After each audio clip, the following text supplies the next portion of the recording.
Well, I'm joined now by the Israeli Prime Minister spokesman, Mark Regev. Mr. Regev, thanks for being with us tonight. Pleasure. Can you explain to people why on earth Israeli Defence Forces wish to interfere and prevent the Red Cross reaching dead and wounded civilians? We have no such intention. I mean, ultimately, we will do what we can, what needs to be done, to work with humanitarian organisations like the Red Cross. Mr. Regev, for 3 days the Red Cross couldn't get to a situation where there were starving children sitting next to the corpses of their mothers. A lot of our viewers will be saying, in the name of humanity, what kind of government allows its soldiers to stop the RC getting to those people? First of all, we have to investigate what happened. We have to make sure lines of communication are open and working, that the telephones are working. We have to make sure. Mr. Regev, I think you know what happened. Your soldiers were there, they were close to this position. The Red Cross are not in the business of making this I know, up. and we take the Red Cross very seriously, and that's why we're investigating. But I think you should also be aware that Hamas is playing the game of atrocity propaganda. I'm not talking about Hamas, I'm talking about your soldiers preventing the Red Cross. No, I'm inviting you, Mr. Regev, to apologise to the Red Cross for this. We want to work with the Red Cross. We see them as playing an important role. We have a good relationship with them. We want to continue that relationship. There's a difficult combat situation, as you know, in Gaza.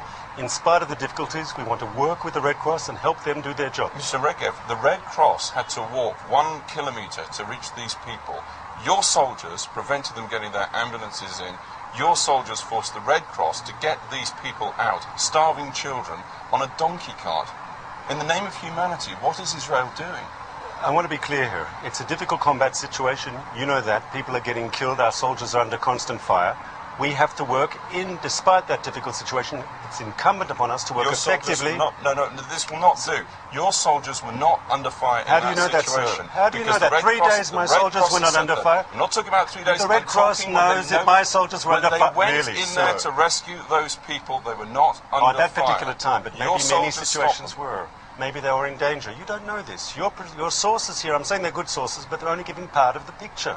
They're giving part of the picture. There's a difficult combat situation in Gaza. Everybody knows that. My source is the head of the Red Cross mission in Gaza and the head of the Red Cross mission in Jerusalem. These people are not in the business of propaganda. I agree, and we want to work with them, and we agree with them. But I do know also that the Hamas movement has an interest in portraying humanitarian crisis for their own political purposes.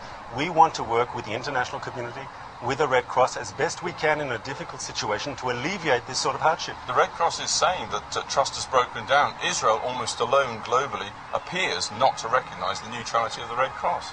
On the contrary, we want to work with the Red Cross. I'll say it again. We think they're an important organisation. We want to work with them. We will do what we can to facilitate their important work. And if we've had problems because of the very difficult combat situation, we'll work to solve those problems. Can we expect an official apology, at least for this one incident in the coming days? If we find that we did something wrong, of course we'll be talking apologise, but we have to get all the facts in. That's a promise. Once again, if we did something wrong, we have to find out exactly what happened. Surely you're fully in favour of finding out exactly what happened. I am indeed. Mr. Regev, thanks very much indeed for joining us.